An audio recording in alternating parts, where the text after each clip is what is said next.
Political master channel पे पर फिर से आप सभी का स्वागत है।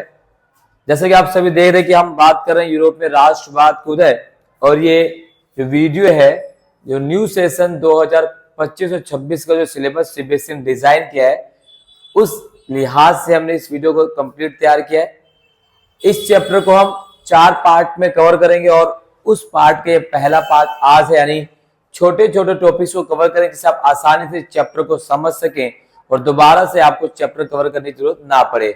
तो अगर आप चैनल पर पहली बार विजिट कर रहे हैं तो चैनल को जरूर सब्सक्राइब कर लीजिएगा, बेल आइकन को प्रेस कर लीजिए, क्योंकि द पॉलिटिकल मास्टर चैनल पर क्लास 10 का जो सामाजिक विज्ञान एसएसटी उसका कंप्लीट न्यू पैटर्न के हिसाब से आप सभी को कवर करवाया जाएगा, जिससे आप आसानी से टॉपिक को समझ सकते हैं। जैसे आप सभी को पता है बोर्ड एग्जाम 2025 और 26 सेशन के लिए जो एग्जाम का पैटर्न है वो पैटर्न काफी ज्यादा अलग होने वाला है अभी तक के एग्जाम से, और इसमें आप जितना अच्छे तरीके से टॉपिक को समझेंगे उतने अच्छे नंबर आपके एग्जाम में आएंगे बोर्ड एग्जाम में। तो चलिए इस वीडियो को शुरू करते हैं। तो यहाँ पर हम बात करें यूरोप में राष्ट्रवाद का उदय। तो सबसे पहले हम बात कर रहे थे कि राष्ट्रवाद क्या होता है। तो राष्ट्रवाद, जैसे आप सभी को पता है, राष्ट्रवाद का मतलब होता है अपने देश के प्रति हम की भावना। जैसे हम भारतीय नागरिक हैं और हम अपने देश के संविधान के प्रति श्रद्धा रखते हैं, अपने तिरंगे के प्रति सम्मान व्यक्त करते हैं, राष्ट्रगान का आदर करते हैं।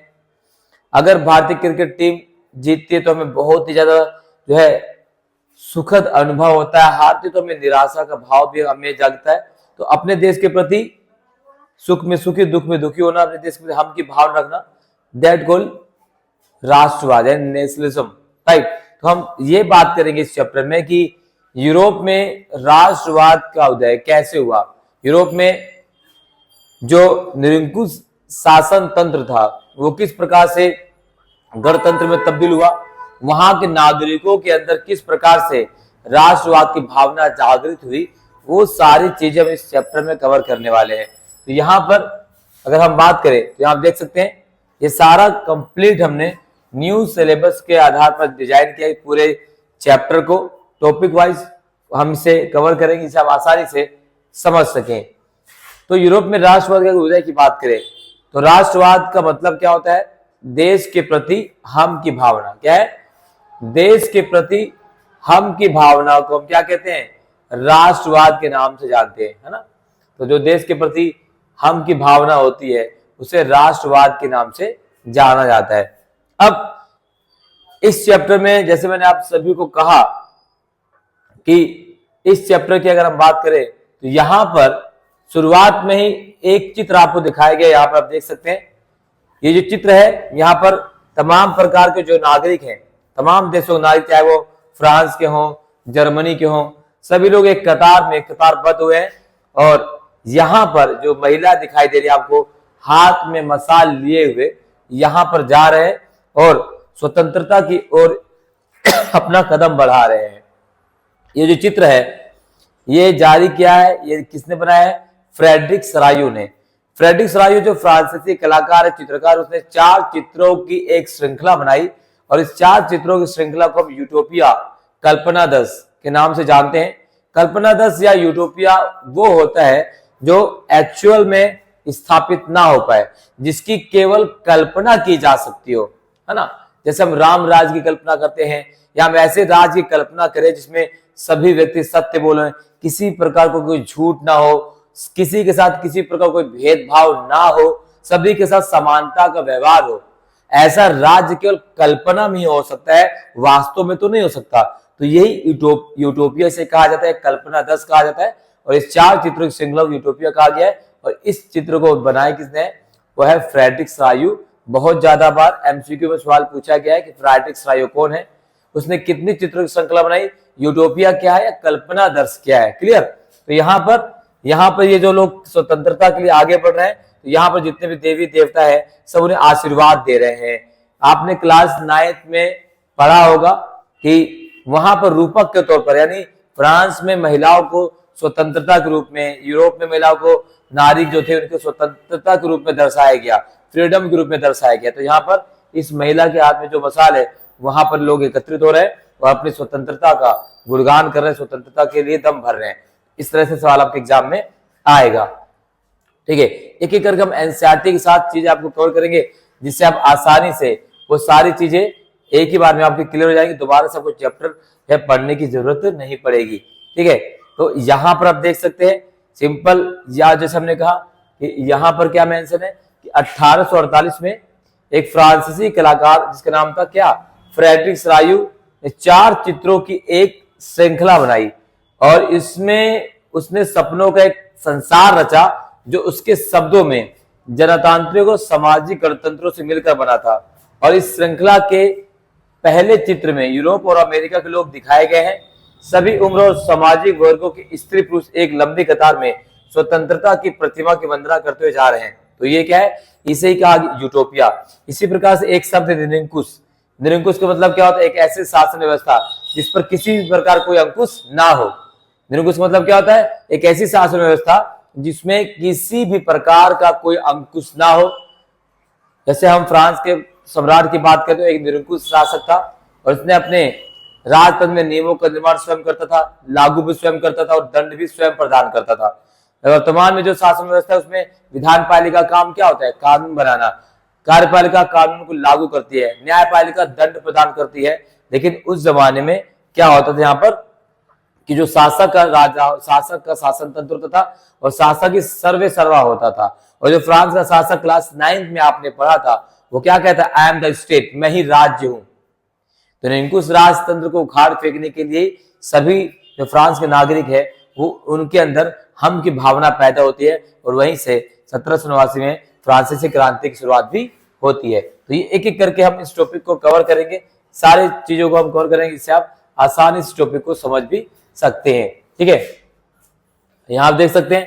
तो ये जो है हमने कल्पना दस के बारे में बात किया। तो फ्रेडरिक सराय कौन है, फ्रांसीसी कलाकार है, इसे 4 चित्रों की श्रृंखला बनाई, इसे कल्पना दस यूटोपिया कहा गया। यूटोपिया क्या होता है, एक ऐसे समाज की कल्पना करना जो इतना आदर्श है कि उसका साकार होना लगभग असंभव होता है। अब बात कर लेते हैं कि राष्ट्रवाद की शुरुआत कब से होती है। तो राष्ट्रवाद की शुरुआत होती है 1789 की फ्रांसीसी क्रांति। दुनिया में पहली बार जो राष्ट्रवाद की अभिव्यक्ति थी वह कहां से हुई, वो फ्रांसीसी क्रांति से हुई। क्लास 9 के चैप्टर जो हमने पढ़ा था उसमें आप सभी ने पढ़ा, क्या पढ़ा कि फ्रांस का शासक जब वहां का राजा बनता है तो वो पूरी तरीके से निरंकुश राजतंत्र के माध्यम से शासन चलाया जाता है, जनता के अधिकारों को कोई ध्यान नहीं रखा जाता। जो फ्रांस का समाज था 3 भागों में बटा हुआ था, प्राथमिक वर्ग, द्वितीयक वर्ग, तृतीयक वर्ग।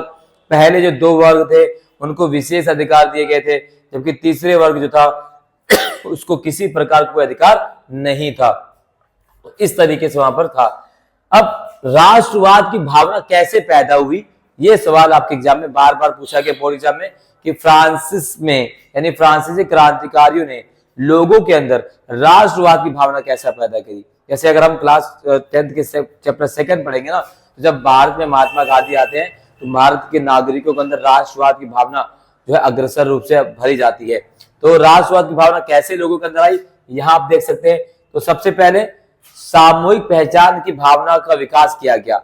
जो फ्रांसीसी क्रांतिकारी लोग थे, जो फ्रांसीसी रेवोल्यूशनरी लोग थे, जैसे हमारे यहाँ पर महात्मा गांधी, सरदार वल्लभ भाई पटेल, सुखदेव, राजगुरु, भगत सिंह, चंद्रशेखर आजाद, अशफाकुल्लाह खान, राम प्रसाद बिस्मिल, ये जो क्रांतिकारी लोग थे इन्होंने लोगों के अंदर राष्ट्रवाद की भावना भरी, जिससे लोग ब्रिटिश सरकार के खिलाफ एक साथ कंधे से कंधा मिलाकर लड़े और हमने ब्रिटिश सरकार को भारत से बाहर खदेड़ दिया और हम आजाद होते हैं।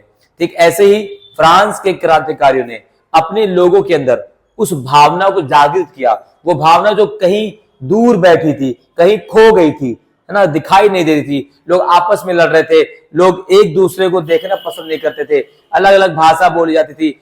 अगर किसी के साथ कोई बुरा होता था तो कहते तो हमारे समाज का नहीं है, उसके साथ बुरा होना तो हो रहा है, हमारे साथ तो बुरा नहीं हो रहा है। इस विचार पर लोग ज्यादा बल देते थे।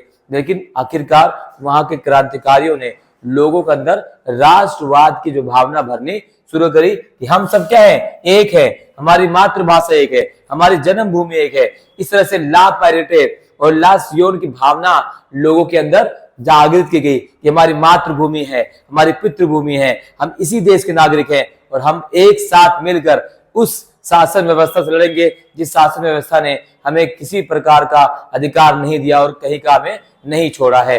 तो सामूहिक अपनेपन का भाव पैदा किया गया। दूसरा, पितृभूमि और नागरिक जैसे विचार लोगों के सामने रखे गए। एक नया फ्रांसीसी झंडा तैयार किया गया। वो झंडा जो फ्रांसीसी साम्राज्य का प्रतीक नहीं था, वो झंडा जो फ्रांसीसी गणतंत्र का प्रतीक बना, उसको लोगों के सामने रखा गया और लोगों ने उसे स्वीकार किया। स्टेट जनरल का चुनाव सक्रिय नागरिकों के द्वारा किया गया। क्लास 9th में आपने पढ़ा था कि लुई 16 ने जब स्टेट जनरल की बैठक बुलाई तो उसका चुनाव नागरिकों द्वारा नहीं, राजा द्वारा किया गया था। लेकिन अब स्टेट जनरल का जो चुनाव था वो सक्रिय जो नागरिक थे इनके द्वारा किया गया। स्टेट जनरल का नाम बदलकर नेशनल असेंबली कर दिया गया। यहां से भी एमसीक्यू टाइप में क्वेश्चन पूछे जाएंगे आपके एग्जाम में। शहीदों का गुणगान जो है किया गया। समान कानून की शपथ दिलाई गई। फ्रांस जो है फ्रेंच भाषा और राष्ट्रभाषा का दर्जा घोषित किया गया। पहले फ्रांस में अलग अलग जो समूह थे वो अलग अलग भाषा और भाषी का प्रयोग करते थे, लेकिन अब फ्रांस में एक सामूहिक भाषा का प्रयोग किया गया और राष्ट्रभाषा को घोषित किया, उसका नाम था फ्रेंच। तो ये क्रांतिकारियों ने अंजाम दिया कि लोगों के अंदर सामूहिक अपनेपन का भाव पैदा किया। ठीक है ना, इस तरीके से ये चीज आपको कवर करनी है। आई होप कि ये जो सामूहिक अपनेपन का भाव है, ये राष्ट्रवाद कैसे लोगों के मन के अंदर आया, आप इसे समझ चुके होंगे। अगले टॉपिक की तरफ चलते हैं। ठीक है, इसी प्रकार से जब फ्रांस के शासक को समाप्त कर दिया गया, वहां पर जब क्लास 9th में आपको पढ़ाया था हमने कि किस प्रकार से फ्रांस में आतंक का राज था, मैक्सिमिलियन रोबेस्पियर के द्वारा किस प्रकार से आतंक का शासन का राज कायम किया गया। और इसी आतंक के शासन के राज ने फ्रांस में नेपोलियन को जो है अग्रसर किया और फ्रांस का राजा 1804 में नेपोलियन बन जाता है। और नेपोलियन ने फिर से फ्रांस में किसकी स्थापना करी, राजतंत्र की स्थापना कर दी। लेकिन प्रशासनिक रूप से नेपोलियन ने फ्रांस में बहुत ज्यादा बदलाव किया। वो कौन कौन से बदलाव हैं, यहां से क्वेश्चन पूछा जाता है। Napoleon code of conduct, Napoleon की आचार संहिता क्या है, यहां से बार बार सवाल पूछा गया है। तो बात कर लेते हैं कि क्या है नेपोलियन की आचार संहिता, वो कौन कौन से बदलाव जिसको नेपोलियन ने अपने शासन काल के दौरान किया था। तो सबसे पहला, नेपोलियन ने जन्म पर आधारित विशेषाधिकार को समाप्त कर दिया। वो विशेषाधिकार जो प्रथम वर्ग को, जो कुलीन वर्ग को, जो क्लर्गी को, जो चर्च को, जो पोप को विशेष अधिकार मिला हुआ था, उस विशेष अधिकार को नेपोलियन ने अपने आचार संहिता के माध्यम से समाप्त कर दिया। दूसरा, कानून के समझ समानता लोगों के अंदर, जैसे हम भारतीय संविधान में कहा गया कानून की समझ समानता, कानून के समझ संरक्षण आर्टिकल 14 में कहा गया ना, ठीक वैसे नेपोलियन ने क्या किया, सभी को कानून की समझ समान माना, चाहे वो प्रथम वर्ग का हो, द्वितीय वर्ग का हो या तृतीय वर्ग का हो, सभी को समान माना गया। संपत्ति के अधिकार को सुरक्षित किया गया। पहले ज्यादा था संपत्ति पर किसका अधिकार होता था, चर्च का, कुलीन पदाधिकारियों का, लेकिन अब ऐसा नहीं किया गया। किसके द्वारा, नेपोलियन के द्वारा बदलाव किया गया। सामंती व्यवस्था के समाप्त किया गया। किसानों को भू दास्ता और जागीरदारी शुल्कों से मुक्ति दिला दी गई। श्रेणी संघों के नियंत्रण को हटा दिया गया। श्रेणी क्या है, जो व्यापारी होते थे ना, उनका अपना संघ होता था और उनके द्वारा बनाए गए नियम ही चलाए जाते थे। लेकिन नेपोलियन ने सभी संघों को, उन सभी श्रेणी शुल्कों को समाप्त कर दिया। नेपोलियन से पहले फ्रांस में माप तोल की प्रणाली अलग अलग थी, जिससे व्यापारी सही प्रकार से व्यापार नहीं कर पाते थे और कोई भी काम सही प्रकार से नहीं हो पाता था। नेपोलियन ने इन सभी को क्या किया, समाप्त किया और व्यापार शुल्क को हटा दिया। यातायात और संचार व्यवस्थाओं को सुधारा गया। किसके द्वारा, नेपोलियन के द्वारा। एक समान कानून बनाया गया। मानक भार और माप और एक राष्ट्रीय मुद्रा जब जो है फ्रांस में घोषित की गई। फ्रांस में माप तोल की जो प्रणाली थी उसे एले कहा जाता था, वो बहुत ही ज्यादा विकृत थी, बहुत ज्यादा भिन्न थी। मान लीजिए कि आप अगर इस इलाके में यहाँ पर कोई सामान खरीद रहे हैं, यहाँ पर माप का पैमाना कुछ अलग होगा, फिर 200 किलोमीटर दूसरी जगह पर जाएंगे, वहां पैमाना कुछ अलग होगा, 50 मीटर साउथ में जाएंगे तो वहां पर पैमाना अलग होगा। तो ये जो अलग अलग पैमाना था, तो इससे व्यापारी सही से व्यापार करने में सक्षम नहीं थे। नेपोलियन ने इन सभी को समाप्त कर दिया और माप तोल की प्रणाली को एक कर दिया। मुद्रा बहुत सारी प्रचलित थी, कहां पर? फ्रांस में। नेपोलियन ने अपने आचार संहिता के माध्यम से उन सभी मुद्राओं को अलग करके एक समान मुद्रा को संचालित किया और एक राष्ट्र मुद्रा घोषित करी। ठीक है, इसे कहा जाता है नेपोलियन की आचार संहिता। क्लियर? आप इसका स्क्रीनशॉट ले सकते हैं। अगर आपको टॉपिक समझ आ रहा है तो एक लाइक तो जरूर बनता है, कमेंट में आप कमेंट भी कर सकते हैं। ठीक है, हमारा प्रयास है कि इस बार बोर्ड एग्जाम में हम वो सारी चीजें कवर कर ले आसानी से जो पिछले साल के बच्चों ने छोड़ी थी, जिससे उनके वो एग्जाम सही से नहीं दे पाए। आपको ऐसा नहीं करना है, अभी से मेहनत करना शुरू कर देना आप सभी को। ठीक है, चलिए आगे बढ़ते हैं, अगला टॉपिक करते हैं। फ्रांस में एक नया मध्यम वर्ग आया। वो कौन सा मध्यम वर्ग था? तो यहां से सवाल पूछा जाता है। तो जो जमीनों के मालिक थे वो मध्यम वर्ग कहलाए। कुलीन वर्ग यूरोपीय महाद्वीप का सबसे प्रभुत्वशाली वर्ग था और ये वर्ग जो है फ्रेंच भाषा का प्रयोग करता था और संख्या के लिहाज से कम थे, लेकिन अधिकार इनको सबसे ज्यादा मिला था फ्रांस के अंदर। तो ये नया मध्यम वर्ग सामने आया। इसी प्रकार से एक वर्ड पूछा है उदारवाद। उदारवाद से भी कई बार सवाल पूछा है, उदारवाद क्या है? उदारवाद का मतलब होता है इंग्लिश में लिबरलिज्म, राइट? और यह किस शब्द से लिया गया है? लातीन भाषा के शब्द लिबर्स पर आधारित है। इसका अर्थ क्या है? आजाद यानी फ्री। तो उदारवाद क्या है? ये लैटिन भाषा के शब्द लिबरलिज्म से लिया गया है और ये इस लैटिन भाषा के मूल शब्द लिबर पर आधारित, इसका मतलब होता क्या? आजाद। यानी क्या है कि मध्यम वर्ग के लिए उदारवाद का मतलब था व्यक्ति के लिए आजादी और कानून के समक्ष बराबरी। तो उदारवाद एक नए वर्ग की उत्पत्ति होती, कहां पर? फ्रांस में, जो व्यक्तियों में समानता की बात करता था, कानून के समझ समानता की बात करता था। ठीक है, वो बात करता था कि सभी व्यक्तियों के लिए अधिकार मिले, सभी को आजादी मिले, लेकिन एक बात को स्वीकार नहीं करते थे, ये समान मताधिकार को स्वीकार नहीं करते थे। उदारवादी केवल संपत्तिवान पुरुषों को ही मत देने के बारे में बात करते थे। उनका मानना था कि महिलाओं को मताधिकार नहीं देना चाहिए। क्यों? क्योंकि पुरुषों पर आधारित होती हैं। उनका मानना है कि महिलाएं जो है उनके अंदर सोचने समझने की क्षमता नहीं है, तो उन्हें वोट देने का अधिकार भी नहीं होना चाहिए, उदारवाद का मानना है। ठीक है, तो इस तरह से उदारवाद से आपसे सवाल पूछा जाएगा पेपर में। ठीक है, इसी प्रकार देखिए, जो क्रांतिकारी फ्रांस जो है उदारवाद का प्रजातंत्र का पहला राजनीतिक प्रयोग था। यानी क्रांतिकारी फ्रांस, दुनिया में फ्रांस को जो है क्रांति का पालना भी कहा जाता है। फ्रांस के नागरिकों का मानना था, वहां के क्रांतिकारियों का मानना था कि फ्रांस जो है वो दुनिया को राह दिखाने के लिए है और इसी को लीड करने वाला देश वो है फ्रांस, जिन्हें पूरी दुनिया में समानता, स्वतंत्रता, बंधुत्व की भावना का प्रचार किया। और भारतीय संविधान में भी जो हमने स्वतंत्रता, समानता, बंधुत्व लिया है वो फ्रांस के ही संविधान से लिया है। मत देने और चुने जाने का अधिकार केवल संपत्तिवान पुरुषों को ही हासिल था। ठीक है, सभी महिलाओं को राजनीतिक अधिकारों से वंचित रखा गया था। इसी प्रकार से जोलवराइन, ये भी बहुत इंपॉर्टेंट है। तो जोलवराइन क्या है? तो ये एक जर्मन शुल्क संघ है। 1834 में प्रसा की पहल पर एक शुल्क संघ की शुरुआत हुई जिसे जोलवराइन कहा गया और शुल्क जो है अवरोधों को समाप्त कर दिया गया और मुद्राओं की संख्या 2 कर दी गई। यानी जोलवराइन शुल्क संघ की स्थापना से पहले पूरे प्रसा में, पूरे यूरोप में, पूरे फ्रांस में जो है 30 प्रकार की मुद्राओं का प्रचलन था, लेकिन जोलवराइन ने इस शुल्क संघ को समाप्त करके मुद्राओं की संख्या 2 कर दी। इस प्रकार के क्वेश्चन आपके एग्जाम में देखने को मिलेंगे कि जोलवराइन क्या है और इसका उद्देश्य क्या था। ठीक है, अब अगर हम बात करें तो जैसे ही नेपोलियन की आचार संहिता लागू कर दी जाती है, उसके बाद नेपोलियन जो है 1815 में वाटरलू के युद्ध में हार जाता है और वाटरलू के युद्ध में जब नेपोलियन हार जाता है तो एक जो है कॉन्फ्रेंस बुलाई जाती है। उस कॉन्फ्रेंस को वियना कॉन्फ्रेंस के नाम से जानते हैं। तो क्या है वियना कांग्रेस? शुरुआत को होती है 1815 में और इसके हेड कौन होते हैं? हेड होते हैं ड्यूक मेटरनिक। तो अध्यक्ष कौन था? Duke Metternich. किसका? वियना कांग्रेस का।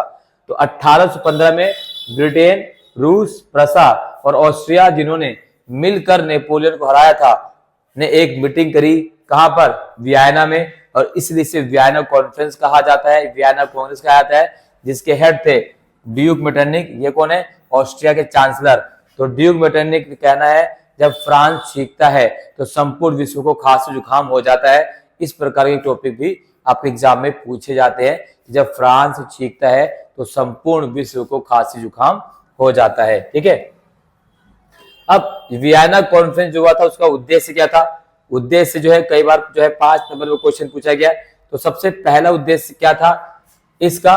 तो सबसे पहला उद्देश्य था उन बदलावों को खत्म करना जो नेपोलियाई युद्धों के दौरान हुए थे, यानी वो सभी बदलाव जो नेपोलियन कोड ऑफ कंडक्ट के तहत लाए गए थे, वो सारे बदलाव जो नेपोलियन ने फ्रांस में किए थे, उन सभी बदलाव को समाप्त करना, ये मूल उद्देश्य था किसका?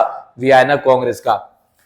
दूसरा, रूढ़िवाद की स्थापना यानी बुर्बो राजवंश की फिर से स्थापना करना, किसका उद्देश्य था? वियना कॉन्फ्रेंस का। फ्रांस की सीमाओं पर कई राज्य स्थापित किए गए, जैसे उत्तर में। अब क्यों स्थापित किए गए? ताकि फ्रांस अपनी सीमाओं को विस्तार ना कर सके, इसलिए फ्रांस की सीमाओं पर पहले से अलग अलग राज्य को स्थापित कर दिया गया ताकि भविष्य में फ्रांस अपनी सीमा को विस्तार ना कर सके। जैसे उत्तर में नीदरलैंड का राज्य स्थापित किया गया, दक्षिण में पिडमोंट में जेनेवा को स्थापित किया गया, प्रसा को पश्चिमी सीमाओं पर महत्वपूर्ण नए इलाके दिए गए, और ऑस्ट्रिया को उत्तरी इटली का नियंत्रण सौंपा गया। तो यह वियना कांग्रेस का जो उद्देश्य है। तो वियना कांग्रेस क्या है, इसकी अध्यक्षता किसने की, इसका मूल उद्देश्य क्या है, यहां से 5 नंबर में सवाल पूछा जाता है। तो एक बार इन सभी टॉपिक को यहाँ पर एनसीईआरटी की बात करें तो वो भी आपको कवर कर लेना चाहिए, क्योंकि हमारा मेन मोटिव है कि आप हर प्रकार से सुनिश्चित हो जाए, हर प्रकार से मजबूत हो जाए, हर प्रकार से पक्के हो जाए, चाहे वो नोट्स के तौर पर हो, चाहे एनसीईआरटी के तौर पर, जिसे आप भविष्य में आपको दोबारा से पढ़ने की आवश्यकता ना पड़े। तो निरंकुशवाद, जिसे एब्सोल्यूटिज्म कहा जाता है, एक ऐसी सत्ता जिस पर किसी प्रकार का कोई प्रतिबंध ना हो। तो हमने कहा यूटोपिया के बारे में हमने आप सभी को बता दिया, चित्र के बारे में हमने आप सभी बता दिया। ठीक है, यहां से हम कवर करेंगे अर्नेस्ट रेनन के बारे में हम बात करें आगे चलकर कि भाई अर्नेस्ट रेनन क्या है ना, कौन थे। तो इस तरह से सारी चीजें हमने कवर करी आप सभी को, आप सभी के लिए। ठीक है,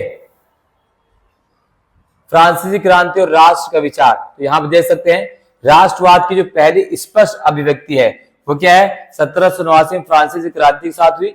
और जैसे हमने कहा था कि 1789 में क्लास 9th में हमने पढ़ा था कि 1789 में फ्रांस एक ऐसा राज था जिसके संपूर्ण भूभाग पर एक निरंकुश राजा का आधिपत्य था, और फ्रांसीसी क्रांति से जो राजनीतिक और संवैधानिक बदलाव हुए उनसे प्रभुसत्ता राजतंत्र से निकलकर फ्रांसीसी नागरिकों के समूह में हस्तांतरित हो गई, और क्रांति ने घोषणा की कि अब लोगों द्वारा राष्ट्र का गठन होगा और वो ही इसकी नीति तय करेंगे। अब ये कैसे हुआ? जो फ्रांसीसी क्रांतिकारी थे उन्होंने लोगों के अंदर राष्ट्रवाद की भावना पैदा करी। और कैसे पैदा करी राष्ट्रवाद की भावना? यहां पर आप देख सकते हैं सामूहिक पहचान, कैसे पितृभूमि ला पैरिटे और नागरिक ला सियोन जैसे विचारों ने एक संयुक्त समुदाय के विचार बल दिया, जिसे एक संविधान के अंदर का समान अधिकार प्राप्त थे। ठीक है, अब क्या क्या इसके लिए किया गया, जैसे हमने आपको बताया, तो हमने आपको बताया था एनसीईआरटी में देख लीजिए वो सारी चीजें। क्या किया गया? एक नया फ्रांसीसी झंडा चुना गया जिसने पहले राजध्वज की स्थापना ले ली। स्टेट जनरल का चुनाव सक्रिय नागरिकों के द्वारा किया गया। ठीक है, इसका नाम बदलकर नेशनल असेंबली कर दिया गया। ठीक है, नई सूतियां रची गई, शपथें ली गई, शहीदों को गुणगान किया गया, और यह सब राष्ट्र के नाम पर हुआ। और एक केंद्रीय प्रशासनिक व्यवस्था लागू की गई जिसमें अपने भूभाग में रहने वाले सभी नागरिकों के लिए समान कानून बनाए जाएंगे। तो ये फ्रांस के जो क्रांतिकारी थे उन्होंने लोगों के अंदर सामूहिक अपनेपन का भाव पैदा करने के लिए जो प्रयास किए, उससे से फ्रांस में राष्ट्रवाद का विकास होता है, राष्ट्रवाद उदय होता है फ्रांस के अंदर। ठीक है ना।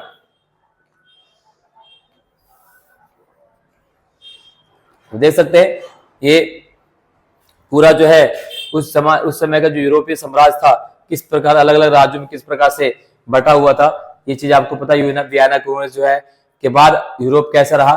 ठीक है, 1804 की नेपोलियन नागरिक संहिता क्या है वो भी हमने आपको कवर कर दिया। यहां से क्वेश्चन आते हैं नागरिक संहिता से, राइट, यहां आप देख सकते हैं। ठीक, ये सारी चीजें जो है अब हम अगला टॉपिक हमारा होने वाला है, वो हमारा होने वाला है कौन सा, यूरोप में राष्ट्रवाद का उदय, यानी हम बात करेंगे इटली के बारे में। ठीक है, क्या बात करेंगे हम, इटली के बारे में बात करेंगे, जोसेफ मैसनी के बारे में बात करेंगे, तो वो सारी चीजें हम बात करेंगे जो राइट। तो यहां से कवर करेंगे हम इटली से। तो सेकंड टॉपिक में, सेकंड पार्ट में हम इटली में जो राष्ट्रवाद का उदय कैसे हुआ, पार्ट 1 हमने कवर किया है। आई होप इस पार्ट 1 में जितने भी टॉपिक हमने कवर किए वो टॉपिक आपको पूरी तरीके से क्लियर हो गया होगा, समझ में आ गया होगा। अगर हाँ तो कमेंट बॉक्स में यस जरूर लिखिएगा। सेकंड पार्ट में हम कवर करेंगे इटली में राष्ट्रवाद, जिसमें हम बात करेंगे गैरिबाल्डी, जोसेफ मैसनी के बारे में। तो हम इस वीडियो में आप सभी से विदा। All the very best for next session. बहुत बहुत धन्यवाद। जय हिंद।